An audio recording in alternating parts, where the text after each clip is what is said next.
radical. Fundamental principles of freedom, rational self-interest, and individual rights. This is the Yaron Brook Show. All right, everybody, welcome to Yaron Brook Show on this, what is it?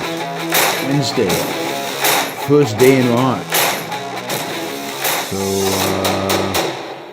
trying to do as many shows while on the road as possible. We're here in Zurich right now. We did a show from Zurich yesterday as well. Oh, let's put on the video. Video. Yeah, trying to do. There I am. Hi, everybody. Yes, I'm still in Zurich. I fly to Budapest. I fly to Budapest tomorrow, and then to Sweden on Friday to give talks in both those places, and then on to London for a couple of talks, and then home finally on Monday. So I'm going to try to do a show tomorrow from Budapest. We'll also try to do a show from Sweden. That might be a little bit more difficult. And then 1 or 2 shows from London, Saturday and Sunday, depending how much we do. There will be no shows on Monday. But then Tuesday, for about 3 weeks, we'll get back on schedule. And then I travel to South America, and then who knows what will happen. South America is a whole different story. All right, just to give you a quick update on where we are, right? We'll start with the talk I gave yesterday. Never Mind Me was there. Never Mind Me, I just injected a whole weed, says he was at the talk yesterday and really enjoyed it. It was, I have to admit, on the topic of the war, it was probably my best talk. So I'm looking forward to getting the video and to uploading it. I gave it at the University of Zurich. It was sponsored by the Liberal Institute of Switzerland, an institute that has spoken for them before several occasions over the years. They have a new CEO. This is the first time I've spoken with the new, at an event sponsored by the new CEO, so that's good. Students for Liberty was also sponsor of it, and they got a great attendance. We got over 100 people, I think, were there. The room was packed, standing room only. So that was fun, and it was a lot of fun, and I think partially, I was in top form to some extent because the room was packed. I think you get energy from a packed room, and you feel appreciated, and you get energy, and and it's exciting and it's more fun. And then on top of that, there was real opposition, and I could tell there was real opposition the whole time. I mean, this was a room packed with primarily libertarians, a lot of older people, older libertarians, a lot of kind of Rothbardians who, whereas in Poland, when I gave the talk on the war, clearly everybody was anti-Putin, everybody basically agreed with my premises. There's some disagreement about the specific causes of war and so on, but everybody basically thought Putin was wrong, Ukraine was better, and the West should support Ukraine. Whereas in Zurich, clearly they didn't believe it. And one of the interesting topics, and this is really a topic for a Rothbardian or somebody who follows Murray Rothbard. Another time we'll document what that exactly means. But one of the things that's really interesting and deserving of a longer show is kind of the Marxist influence on libertarians, and how so many libertarians have the tendency to try to explain everything in the world in terms of economics. So I would say that the biggest argument we got into yesterday was, what are the causes of war? And as I think you guys know, I believe history is shaped by ideas. I think the causes of war, one has to look at ideas. Some ideas lead to war, some ideas lead to peace. And their perspective is completely different. I saw this both in Poland, but especially in Zurich. Their perspective is no. Economic reasons lead to war. The war in Iraq in 2004 it was completely motivated by the Americans wanting the oil. They wanted to capture the oil fields and they wanted to benefit from the oil. And most wars, they told me, were basically sponsored and encouraged and created and promoted by the military-industrial complex. And the Ukraine war was an economic war. It was all about the oil reserves and the natural gas reserves in Ukraine, in southern Ukraine. That's what Putin wants. And so it was all about economics. And ideas have no role in it. And indeed, for many of these people, there just isn't any difference between Putin and the West, which is, I think, a real travesty. But yeah, it was really interesting. It got heated. The Q&A got heated. I got excited. You know me. I get passionate. I don't treat ideas as just a game. I don't treat ideas as just whatever.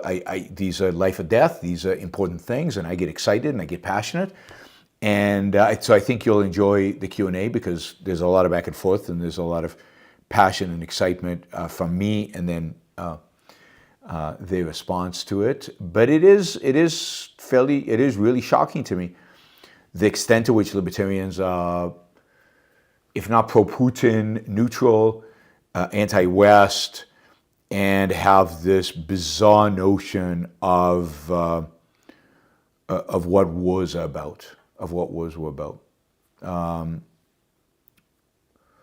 So almost all wars, in my view, are motivated by ideas, by bad ideas, by false ideas, but they're all motivated by ideas, ideas about the destiny of the state, mystical ideas, often anti-individualistic ideas. So I think that is the cause of wars: mysticism, individualism, and zero-sum thinking. Those are the three causes of war. I think ultimately, pretty much every war is motivated by those three. I did make it into a local newspaper. I don't know how big this newspaper is, but Nebelspalter. Anyway, Nebelspalter. It came out in German, but you can use Google Translate to translate it. And the title of it. So first of all, it says Yaron Brook in Zurich. It has a picture of me speaking, and I don't know where he downloaded that picture from. And from Wikimedia Commons. It's not a great picture. Anyway, the title of the article is "The Idea of Individualism Prevents War." And I like that. I like that title. I like that emphasis on individualism. I think cultures that celebrate individualism, cultures that respect individualism and individual life, are cultures that try to avoid war. And war, in a sense, is a last resort for them because individuals die, and individuals suffer. And he, I think, does a pretty good job of summarizing my arguments about capitalism and why capitalism prevents wars of aggression, about why Putin was not threatened by NATO, and that wasn't the reason for the war. So he does a pretty good job. It's a short article, so I talk for a lot more than just that. But it's nice to see something in print reflecting my thinking. It gives us a little bit of publicity. And again, I hope you all watch the video when I put it up, because I think it's a good talk. I think you'll really enjoy it. It's so far, I think, the best talk I've given on the war. It's the most cohesive. The Polish one was really good. So I encourage you to watch the Polish one, but I think this one is more cohesive. It just gelled better. Adam says, did you find out what happened at the University of Warsaw? I don't think anything exciting happened there. My suspicion is that some professor raised some doubts about me and my position about NATO. But at the end of the day, I think what probably happened at the University of Warsaw and at the university in Warsaw, but I don't have final confirmation on this because I'm getting a lot of contradictory stories, is that I think some of the students there just didn't have their act together. They didn't have it ready. The organizers, the student organizers at the university didn't get a room in time. They didn't advertise it. Anyway, the advertisement was all on social media and stuff, but I think locally they didn't get the administration's permission. So from what I understand, the administration did not have any problem with me speaking at the universities. This is not an issue of me being canceled. It was more of an issue of somebody's incompetence somewhere. And so it's sad. I still gave the talk in Poland. We still videotaped it. It's up on my channel. Please watch it. I think you'll get value out of it. I think the Q&A is incredibly valuable, but also the talk itself. It's different than the talk I did yesterday in Zurich. Every time I reshape them, I do them a little differently, partially because the title is a little different, the description is a little different, and partially is because it's just I'm differently motivated, and I hate to just repeat exactly the same thing, particularly when I'm not perfectly happy with my talk. Like the morality of capitalism, I've got that talk down. It's a good talk. It structure's right. Everything about it is right. And I might tweak elements of it here and there, but basically I give the same talk every time. But the talk on war, I'm still playing around with. I'm still changing it. Again, I think the one in Zurich was good. So I hope you watch both the Polish one and the Zurich one. They're in the playlist on Yaron lectures. They're all available up there. All right. Let's see. Shazbot says, you inadvertently mentioned that mysticism, individualism, and zero-sum thinking was responsible for war. Thanks, Shazbot, for pointing that out. Of course, I'm sorry, I misspoke. Individualism, collectivism, and zero-sum thinking are responsible for war. So if I said that individualism is what is the cause of peace, right? So reason, individualism, and the realization of win-win relationships, although, no, this is the way to think about it. Reason, individualism, and the trader principle, the idea of trade being win-win, those are the principles responsible for peace. All right, DWN logic, I'll get to your answer after. Let's cover these topics quickly. This is like a news roundup show. I don't want it to go too long because it's already quarter to 11 here p.m. at night. I need to get some sleep. I've got a flight tomorrow to Budapest. Tomorrow would be interesting. I'm giving a talk on objectivism in Budapest, in the land of Orban, to a group that I think is pretty favorable towards Orban. So it'll be interesting. I hope I get lots of opportunities to criticize Orban. All right, quickly, I want to update you news-wise. One of the things making the news today was the fact that Lori Lightfoot, the mayor of Chicago, was knocked out of her re-election campaign. Basically, she failed. There will be a runoff between two other candidates to determine who the mayor of Chicago is. This is pretty shocking for, I think, many Democrats. Lightfoot was a rising star in the Democratic Party. She was considered the first African-American woman to be the mayor of I think, a major city.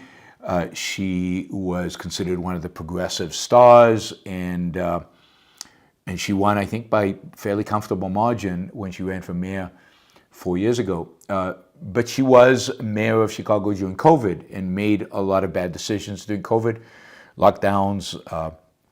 But I think what really made Lightfoot not acceptable to voters is the fact that during COVID, she was so, and really during the BLM riots, she was so forgiving of BLM, of the damage that they did, of the stealing that was going on, of the destruction of property.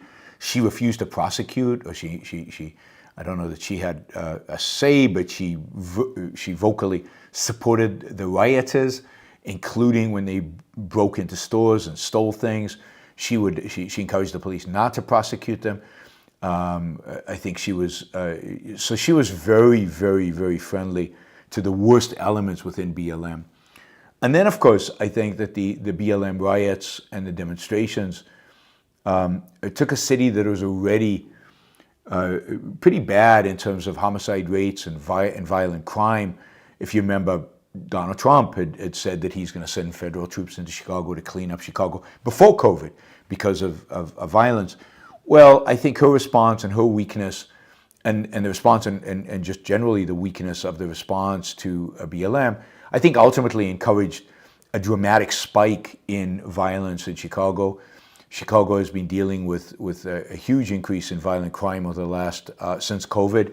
It was already high before COVID. Now 2022 was a slight reduction over 2021, but still very high rates of crime. And I think people are just fed up with crime. In addition to that, Chicago schools are notoriously bad, notoriously particularly bad for low-income residents, for the minority populations within Chicago. She did nothing to change that. Indeed, she was aligned with the teachers union that I think betrayed children, betrayed their profession, betrayed everything that they're supposed to be as educated during COVID. But betray children really every single day in Chicago. Chicago schools are just horrible, and again, particularly the low-income areas. And so everything in Chicago was a lot of some of the major corporations that had operations in Chicago have recently relocated. They were leaving Chicago. Chicago really gives the sense under Lightfoot, but it started well before her, of a city that is dying. So basically, the two candidates that did win the race, that got the most votes and will run in a runoff in a few weeks.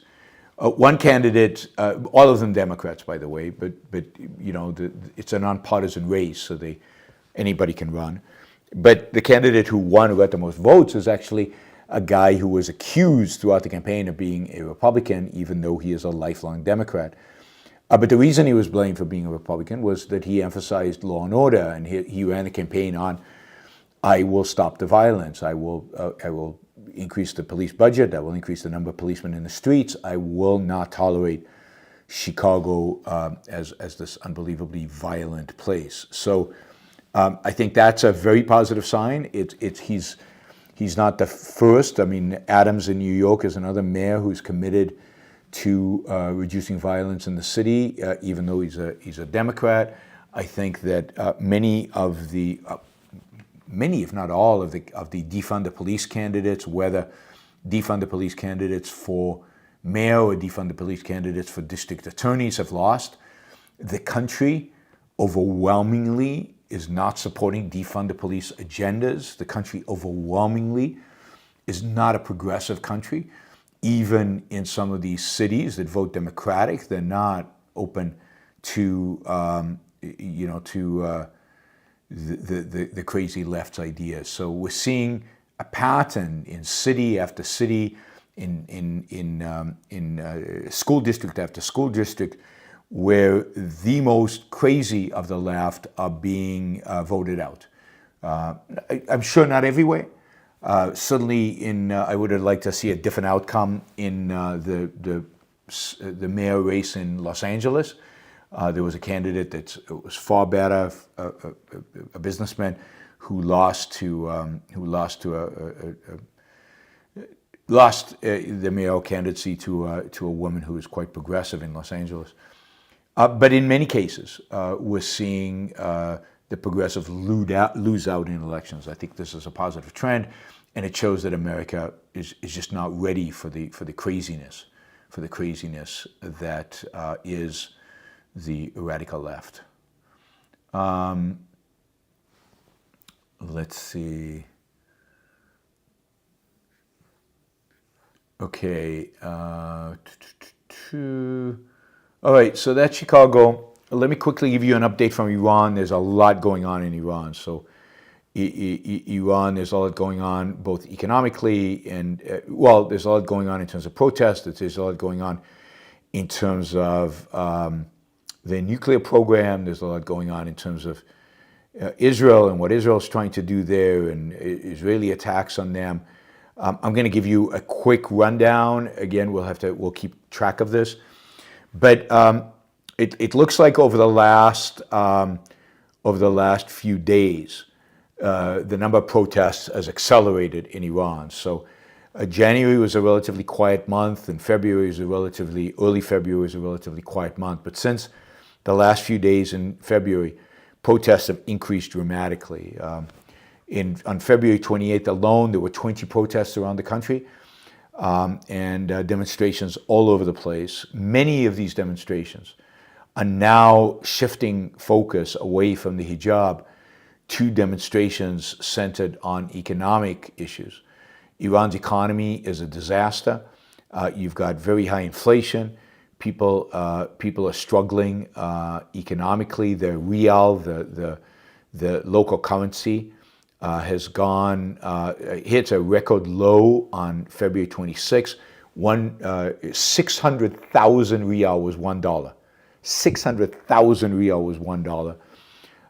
Central Bank of Iran is trying to stabilize the currency, but this is very difficult because also the economy is basically in a mini depression, and people are upset, and the thing is that the government doesn't know what to do. The various center of powers keep blaming each other for the economic mayhem that is going on. You've got ultimately the different ministers blaming each other, and then everybody blaming the Revolutionary Guard, the Iranian Revolutionary Guard, which is in a sense owns many of the big government enterprises in Iran. Although it looks like the Revolutionary Guard is going to take over more responsibility for the economy, not less. But there's a lot of infighting. There's a lot of angst. There's a lot more angst around the economy at the top levels of the Iranian regime than there is about the demonstrations of the hijab. They think they can control that, but the economy is only heading in one direction, and that is heading towards disaster. So we will see what happens. Khamenei, the supreme leader, has designated a new person to run the economy as of January 30th. But again, these are central planners, and economic disaster is bound to inflict them even worse. So you've got the economic disaster, a lot of protests around the economy, kind of added on to the protest around the hijab, and I think many of those protests are won. I'm also seeing stories out of Iran, and it's really hard to tell what exactly is going on, but these are very, very disturbing stories coming out of Iran about chemical gas attacks that the Iranian regime is using against the kids, against schools. So schools were demonstrating, supposedly they are gassing the schools, not killing the students, but making them sick. Supposedly there have been a number of students that have been hospitalized with all kinds of, basically poisoning. So the regime is trying to find a variety of different ways to inflict pain on the people who are protesting, on the students that are protesting. This is from what I understand, this is primarily happening in Tehran. There's some shocking videos of this, and shocking videos of still continues of regime thugs beating up innocent people. A lot of that you can see at Twitter. I retweet a lot of those. So if you go to my Twitter feed, you can see those videos. Truly horrific. And again, I will say this. I actually say this in all my talks now when I talk about, particularly with libertarians. I think one of the most shocking things that I'm experiencing right now is just the silence. The silence. You know, people who claim to care about liberty, turns out they don't really care about liberty. They don't seem to care one iota about liberty. They hate the American government. They track every little thing Biden does. They check everything that's happening around them, but they completely ignore, don't care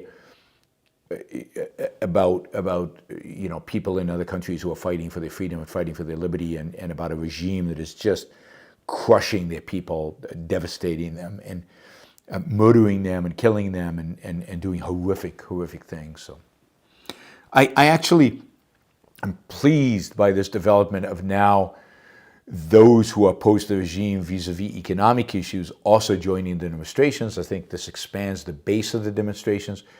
It has the potential to accelerate the decline of the Iranian regime. I think the Iranians are panicking with regard to this. I think the Biden administration, I mean, this would be a devastating blow for liberty, is if the Biden administration comes to some kind of nuclear deal with the Iranians and does away with the sanctions. This would be, truly horrific. This would bail out the economy just when the economy becomes a real issue for people in the street, and would be a huge win for the Iranian regime. And long term, will do nothing to stop the Iranians from getting a nuclear weapon. I think the Biden administration is moving in that direction. Certainly, I think the Iranians are going to present a more flexible approach, flexible in quotes, to negotiating around the nuclear treaty, because they want sanctions eliminated. They want a lifeline. They need money. They need trade. And why do I think the Biden administration is likely to do this? Because this week, I think yesterday, the Undersecretary of Defense for Policy, who is the number 3 guy in the Department of Defense, basically commented to the House of Representatives that now he believes that it would take 12 days for the Iranians to assemble enough nuclear material, fissile it's called, for one nuclear bomb. 12 days. It used to be 12 months. Suddenly it's 12 days. I wouldn't be surprised if this is the kind of stuff they do in order to panic all of us so that we support a deal, anything but the Iranians getting a bomb. I would suspect that if Israel thought that the Iranians are 12 days away from being able to put together enough nuclear material to make a bomb, they would be a lot more active in Iran, and you would see a lot more bombings and a lot more killings and a lot more disruption in Iran, instigated by the Israelis. I suspect that this is the Biden administration trying to raise alarm as to prepare the ground for a deal with the Iranians. Because the idea was, one of the things he said is, when we had the deal under the Obama administration and until 2018, when Trump got us out of that deal, the Iranians were always 12 months away. They kept it at 12 months away. And since we got out of the deal in 2018, they have accelerated the production of uranium and are now only 12 days. There has been discoveries supposedly that reinforce this, of some nuclear material in Iran that suggests that they are actively pursuing developing nuclear material for a bomb. I don't think that comes as a surprise to anybody. But this new estimate of 12 days seems to me suspicious and seems to be scaremongering towards cutting a deal. All right, so that's a quick update on Iran. We'll keep following, of course, what's going on there and what happens, and I will let you know. Finally, let's talk quickly. Again, we don't have a lot of time, so let's talk quickly about, there are two, I think, major Supreme Court cases that have been discussed in front of the justices over the last few days. I think this is going to be a very, very interesting session of the Supreme Court. I think there's some big cases that could either be ruled in a very positive way and enhance liberty, and could be ruled in very bad ways and destabilize a lot of what we take for granted. We've already talked about the CFPB case. I think that's going to be a super interesting case. In terms of where the budget of the CFPB come from. I think we talked about that yesterday. Two other cases that are big. One is Gonzalez versus Google. This is a Section 230 case. Section 230 is part of the 1996, I think, telecommunications bill that basically allows social media companies, or not just social media companies, it allows the New York Times, it allows everybody on the internet to basically not be liable for material posted on their website by third parties, by other people. So, for example, the New York Times is liable for what it publishes in its articles, but it's not liable for the comment section. It's not liable for your comments that you put in the comment section under those. YouTube is not liable for the user-generated. Like if I say something that is viewed as defamation, you can't sue YouTube. You can sue me, but you can't sue YouTube for it. User-generated content, the producer, the creator of the content is liable, not the provider of the platform. Now, generally, I think this is eminently reasonable. It could have, Section 2230 could probably be improved. I've talked about this in the past. But I believe at this point, nobody should touch it, primarily because right now, if they touch it, they're going to make it worse. There's no way they're going to make it better. So they're going to make it worse. They're going to do something really, really bad. And it's interesting that, again, with regard to Section 230, the crazy left and the crazy right agree. So, the progressive left wants Section 230 gone, and the right, a lot of the right wants Section 230 gone. And they want to be able to sue YouTube, and they want to be able to sue Twitter, and they want to be able to sue Facebook. So this is going to be an important case. It's a case where a family of an American student who was killed in an ISIS attack in Paris in 2015 is suing Google, claiming that its algorithms violated the U.S. Anti-Terrorism Act by recommending ISIS propaganda to users. So by recommending ISIS propaganda to users, it increases the number of members in ISIS, which they would claim is partially responsible for the death of I guess their I don't know if it's a son or a daughter, Naomi. It sounds like a girl's name, Gonzalez. But that I think that's a real reach. There's also a case, by the way, that also is going after Twitter, where they're claiming Twitter is liable for ISIS recruiting efforts on its site. I find it bizarre that these platforms allow ISIS to put on this content. I don't think suing them is the right approach. I'm not sure why. The reality is, I don't know why the U.S. government doesn't stop them. ISIS is an enemy. The enemy is using American websites to recruit and to incite violence. It just seems bizarre to me that it's being allowed to do that. Again, if we declared war on organizations like ISIS, I don't think it would be allowed. But we're too afraid to declare war on any Islamist group. So the court is going to discuss 230. It's not clear from the debate where they're leaning. I think ultimately they'll keep 230. I don't think they're quite ready to be in a position of doing away with it and without, replacing it or changing it. I'm pretty sure Judge Thomas is going to rule, Clarence Thomas will rule to abolish 230. He'll rule 230 as I don't know if unconstitutional or wrong. I don't know what the pretense will be to ruling, but I'm pretty sure Thomas in the past has said that social media companies need to be reined in, and the way to rein them in is by getting rid of 230. So I think that is likely to happen, but I don't think the rest of the court will agree with him. So I expect, I don't know, hard to tell, but I expect a 6-3, 7-2 ruling in favor of keeping 230. But we'll see. It could be a more nuanced argument that they make. The other case that was argued, I think, today in front of the Supreme Court was over Biden's executive order that basically provides debt relief to students. The Supreme Court, the conservatives on the Supreme Court definitely seemed reluctant, to say that this was okay.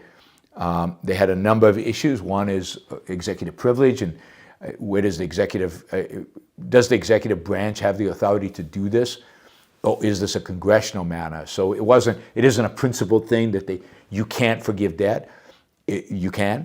It's just a question of who can do it. Can the president do it, or does Congress have to do it? So it's more of a separation of powers issue. I think that's absolutely true. If you're going to do something like this, since the plan to provide debt for students was provided by Congress, it seems like Congress should be the one to put a law together that says, okay, you don't have to pay it back. It doesn't seem like a president could just sign it away and buy votes that way.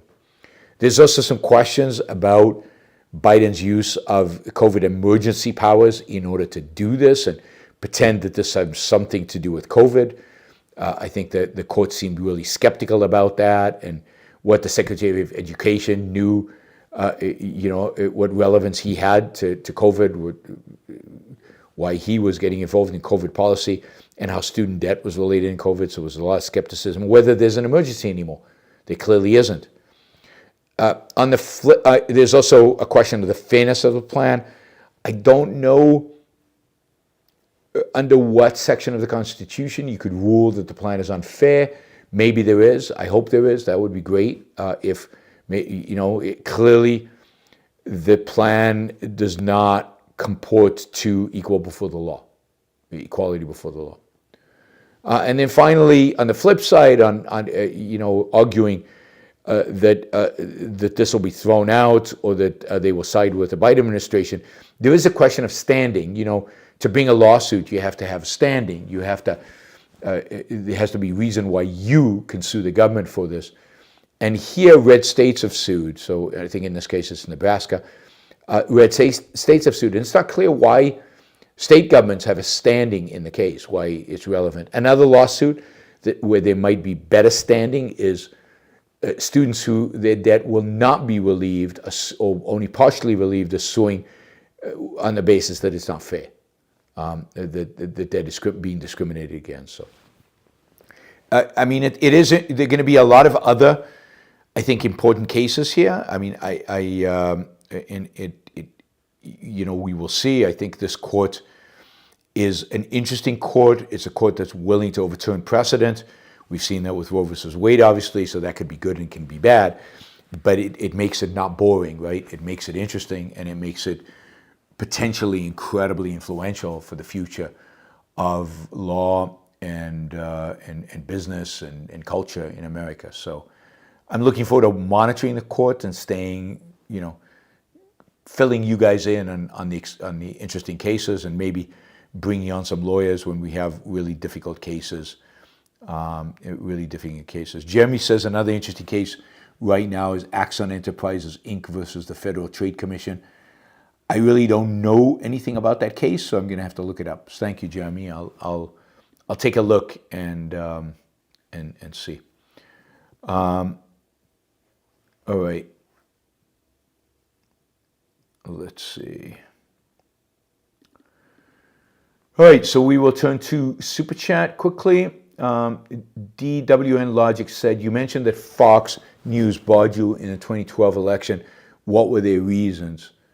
Well, explicitly the reasons were never provided to me, but I was told that I was on a short list of people being barred from appearing on Fox, and I was told by 3 different independent sources. I was told by Judge Napolitano, I was told by John Stossel, and I was told by, I forget his name, but by a third producer, a producer of one of the shows on Fox. And the story basically was that I was too critical of Republicans. I was too critical of Romney, even though ultimately I voted for Romney. I was too critical of Romney. I was too critical of Republicans. I didn't toe the party line. And basically there was a ban on using me on Fox for the 6 months before the elections. I think a really interesting question that a lot of you should think about is this idea that,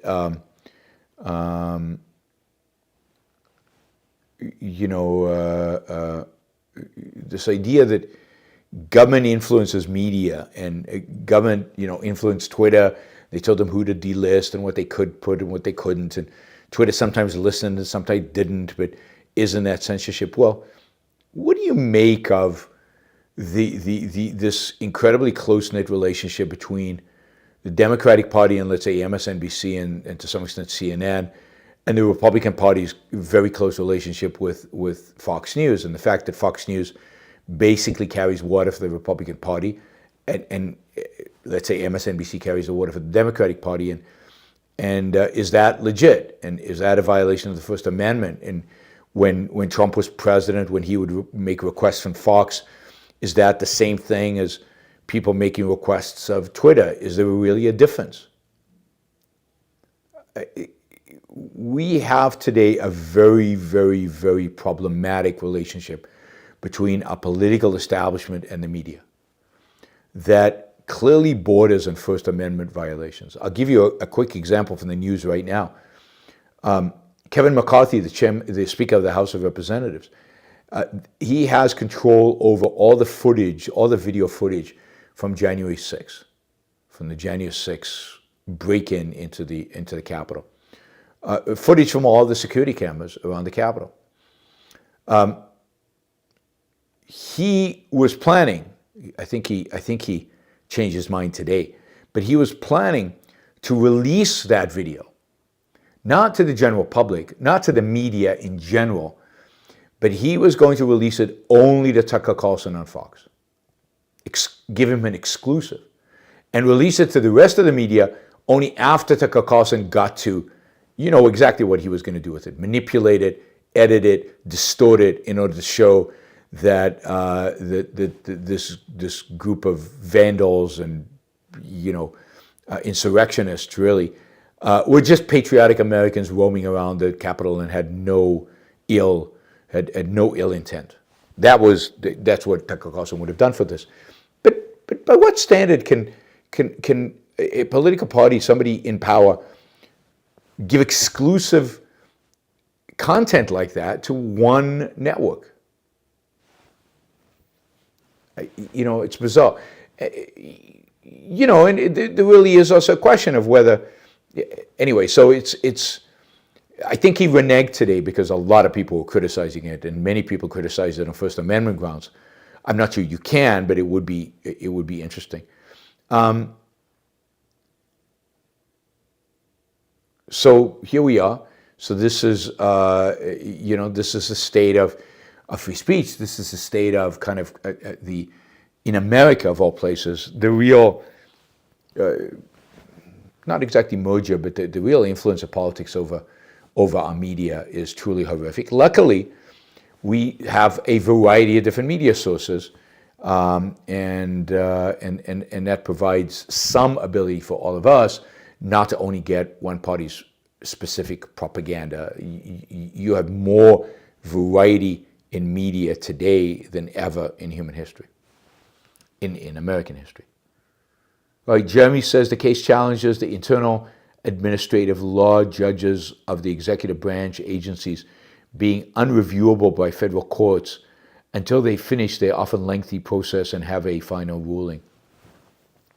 That is interesting. I mean, and there's a good chance that the ruling will be against the regulatory agency because at least Gorsuch and Thomas are two very strong voices that want to rein in the administrative state, that want to rein in the regulatory agencies. I don't know if they can convince the other conservative judges to support them, but I hope they do. But any way we can limit the power, the arbitrary, to a large extent, arbitrary power of the regulatory agencies, it's going to be super important. So they already did that with the EPA last term. This sounds like another case where that would be an excellent ruling. I don't know the particulars. I don't know on what basis they would rule it, but I think particularly Gorsuch. This is why I actually was happy when Gorsuch was appointed to the Supreme Court, because I thought he would do a good job on some issues. This is the kind of issue where he's going to do a good job. He's very, very opposed to the regulatory state. And, you know, that's great. Anyway, so that was the reasoning they gave me. I was too critical of Republicans. And then they banned me before 2016 because I was too critical of Trump. And I've never been back. Adam Campbell asks, $100. Thank you, Adam. That's great. Where's the line between one being labeled a pragmatist versus an objectivist simply trying to function day to day in a society filled with altruist intersectionality, collectivism, etc.? It is more of an individual's evaluation of each scenario we are facing with. Is it more of an individual's evaluation? Look, first of all, you shouldn't be concerned about what other people think. I mean, the fundamental question is whether you think you're acting pragmatically or based as an objectivist. It is a challenge. But you always have to hold principles. And yes, because your rights are potentially violated, sometimes you have to do things that in a free society you wouldn't do. And that's not inconsistent with being an objectivist, because ultimately the principle, the governing principle of everything is you. It's your long-term success, and your long-term success sometimes involves doing things that in a free society you wouldn't do, but you have to do today because you have to survive. And you have to survive the mixed economy. You have to survive the kind of people that live out there. So you have to hold your principles.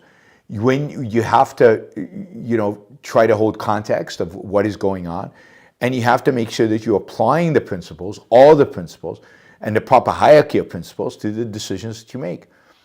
But I would look at Ayn Rand's essay, "How to Live a Rational Life in an Irrational Society." I think that's an important essay that really addresses your question. The Godfather says, "Hey, YB, I think a great movie for you to review is Tucker, a movie about innovation and corruption in the automotive industry post-World War II. Would you mind?" I'd love to review it. Movie reviews are $500. So if you want to pitch in $500, I will review it. I've seen Tucker. I probably watched Tucker 3 times. I'd be happy to watch it again and do a review.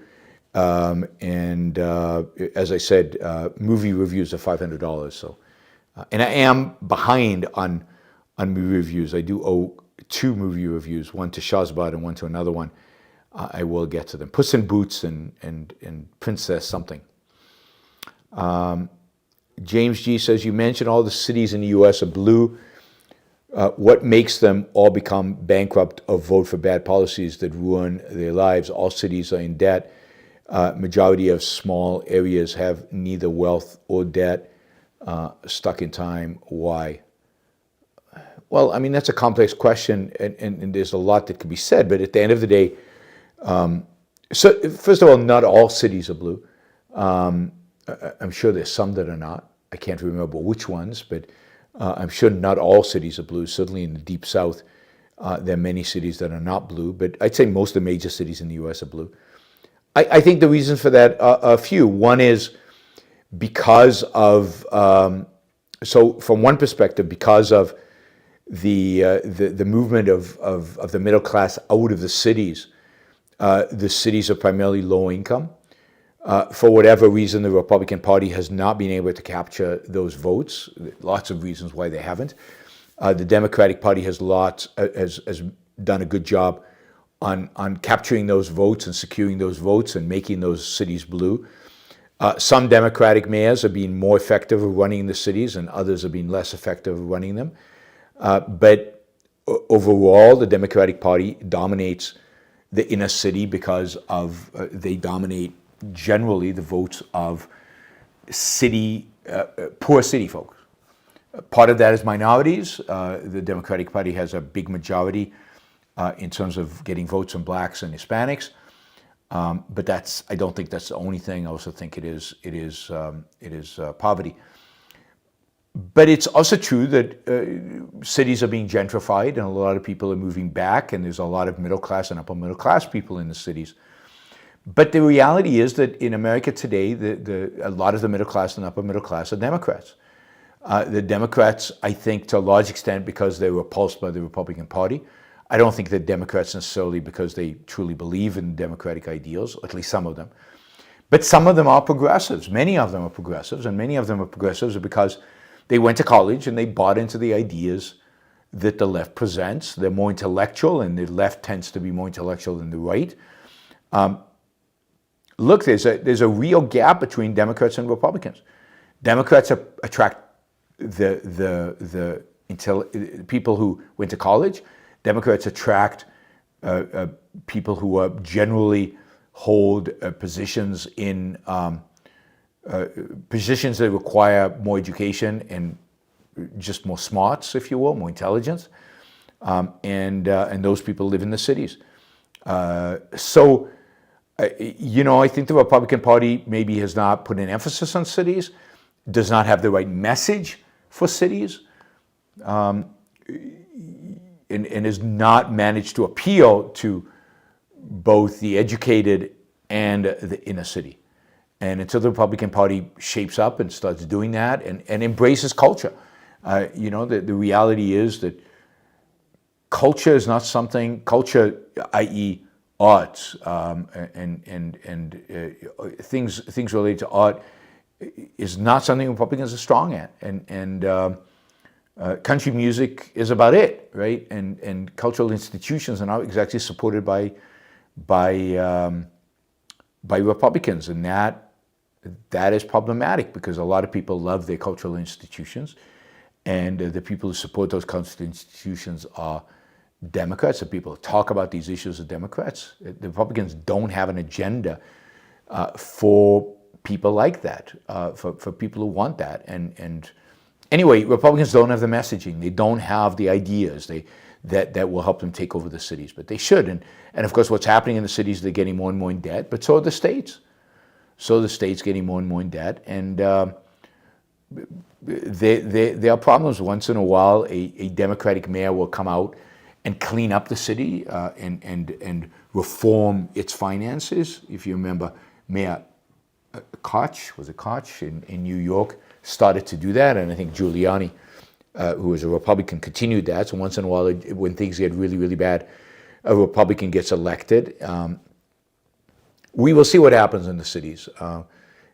So far, the trend has been to elect better Democrats, more centrist Democrats to those positions. But look, you're not going to win as a Republican if you're anti-abortion. You're not going to win as a Republican, with a lot of the policies, the bad policies the Republicans want to recreate. A lot of people just won't vote for you in those kind of situations, right? And I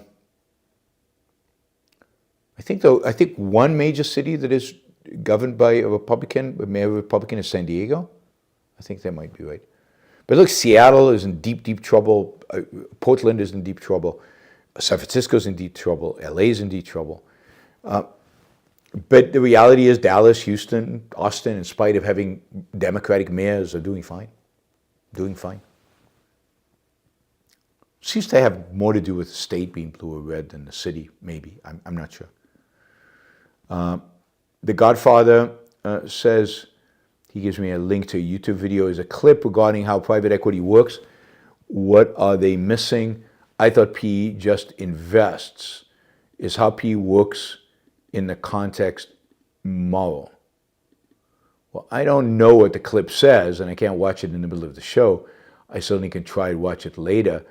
But I'd say private equity is unbelievably moral. Private equity is one of the things that makes the U.S. economy, that drives the U.S. economy, that makes the U.S. economy effective and efficient. I think it's one of the more important things so one of the real contributing factors for the U.S. economy in terms of in terms of providing the flexibility and the ability of the U.S. economy to thrive and be successful. So I'm a huge fan of private equity. We could do a whole show on that, and maybe we should at some point. So remind me, and we could try to do a show, or maybe you can sponsor a show about that. Remember, show sponsorships are $1,000. But it is, one of my great criticisms of Mitt Romney was that he did such a poor job defending a profession that was his, i.e. Private equity, that he was particularly good at, and that is, was really, really, valuable. And contributes enormously to the U.S. economy, and definitely moral. It's an incredibly productive endeavor, incredibly productive. Jennifer says, our power is back on after gigantic ice storm. So you think it's irrational to have a desire, i.e. be a successful singer, even though you have no talent? Well, it's a fantasy, right? It's not a value because you can't do it. So it's kind of a fantasy. There's nothing wrong with fantasy if you don't mix it up with reality. So I wouldn't call it a desire, because desire is probably something you act to achieve. I think it's more of a fantasy that's out there that you can't achieve. It's kind of fun to think about if you could, but not something that you take too seriously. So that's how we would think about it. Thank you, Jennifer. It's good to have you back. James says, is the culture today pushing loneliness and self-absorption? Conservatives at the DailyWire are focusing on loneliness and people's lack of ability to enter relationships. Is this a natural consequence of nihilistic philosophy? Yes, yes, and yes. I mean, absolutely the culture today is a loneliness culture. I think there are a lot of things going on, and we've talked about some of them. There is the feminist movement combined with nobody really talking about a proper form of masculinity that makes men particularly lonely and not able to communicate with women and intimidated by strong women and expecting to live like Matt Welsh, where his wife, I guess, in an apron waits for him every day to cook him dinner and make him happy, because that's her job after all, is to make her husband happy. Men are expecting that, and a lot of women are not willing to live that kind of life. They want to have their own career. They want to have their own self-esteem. They want to have their own values. They want to contribute to their partner's happiness, but they want their partner to contribute to their happiness too. So the men who expect the roles to be the roles of the 1950s are disappointed. They don't know how to communicate with women. They don't have the self-esteem to deal with it. That produces loneliness. I think loneliness is also produced by the fact that we don't teach people how to take responsibility over their lives, over the choices of their values, and how to live, how to value, how to focus their minds, how to develop the skills to be competent and successful in the world out there. Our educational system does exactly the opposite. It undermines all of that. So nihilism, incompetence, lack of self-esteem, the welfare state, which teaches people that they can just stay home, they don't have to go to work, eliminates, destroys self-esteem, and also takes away one of the most important social environments people have, which is the workplace. I also think working from home is probably not a great idea in the culture we live in today, because again, it reinforces loneliness. There's so many contributing factors, but I'd say the dominant contributing factor is the inability of people today to value, to define their own values, create a value hierarchy, and fight for their own values, and gain the self-esteem necessary for that. And then relationships with other people are part of that. Now, of course, families breaking up, high divorce rates, both at the parent level and once the children get married. Again, the feminist movement combined with the inability of men to kind of have the self-esteem to deal with women, all of that leads to significant loneliness. And the reality is the breakup of the church. People don't go to church as much. Church used to be the social institution that brought people together. And we haven't yet created alternatives to church, and secular alternatives to church. And that is related to the fact that people don't know how to define their values. I think it would be much easier to do it, to create secular institutions, if people became real valuers and recognized real values. All right, James G says, can U.S. major cities be saved from self-destruction? Yeah, probably. I mean, it really looked like New York was going to hell in the 1970s, and it came back. So I really don't think self-destruction is necessary. It seems like the voters, correct themselves after a while. It's just sad that they have to go through the pain in the meantime. Wesley says, you've said that Latin America is deeply influenced by continental philosophy, but in my experience, it's very anti-intellectual, hence why they don't produce scientists and philosophers. I agree with you that they don't produce scientists, and the reason for that is exactly that they're influenced by continental philosophy. I do think they produce a lot of philosophers and a lot of intellectuals, a lot of public intellectuals. And it's fascinating to me when you walk around in Latin America, particularly Brazil, but also Argentina and Chile, and for example, in bookstores in the airports, There were a lot of books on philosophy. There were a lot of books about philosophy, of philosophy. I remember in Brazil there was a philosophy for dummies-like book, and there was Ayn Rand's figure on the cover of the book. Ayn Rand is considered a philosopher in Brazil, not so much in America. I find that Latin American culture is very bifurcated. It's a class system, unfortunately, and the educated classes are very philosophical and very influenced by continental philosophy, and as a consequence of that, they maintain the class system, and that the lower classes are where there's no philosophy and complete pragmatism and a lot of religion, unfortunately. But the middle class and the upper middle class and the rich are very intellectual, I think, in Latin America, in a negative way, in a negative sense. That is bad philosophy, bad intellectual ideas. And you see that in the bookstores. Compare a bookstore at the airport in Sao Paulo and a bookstore at an airport in New York. And it's a vast difference. James says, do you like southern or northern England more? I like London. I mean, I like the city. That's what I love, and I've spent a lot more time in southern England than northern England. So I don't really have a good sense of northern England. Frank says today's 50th anniversary of Pink Floyd, Dark Side of the Moon album. Yep, great album. Roger Waters' speech to the UN hoping for Ukraine to surrender is disgusting. Absolutely. He's also unbelievably anti-Israel in a really horrible way. So yeah, Roger Waters, good musician, horrible human being. Let's see, Michael says, why do people insist the past was better than the present when statistics show otherwise? Because they're unhappy and they want to believe that there was a period in which things were better, where they would be less happy, they would be less depressed or less unpleasant, right? So I think that's why they insist on that. They want to believe that there was a better period because they're not enjoying this one. Clark says, is there any benefit of being at the bottom of a hierarchy in a capitalist system?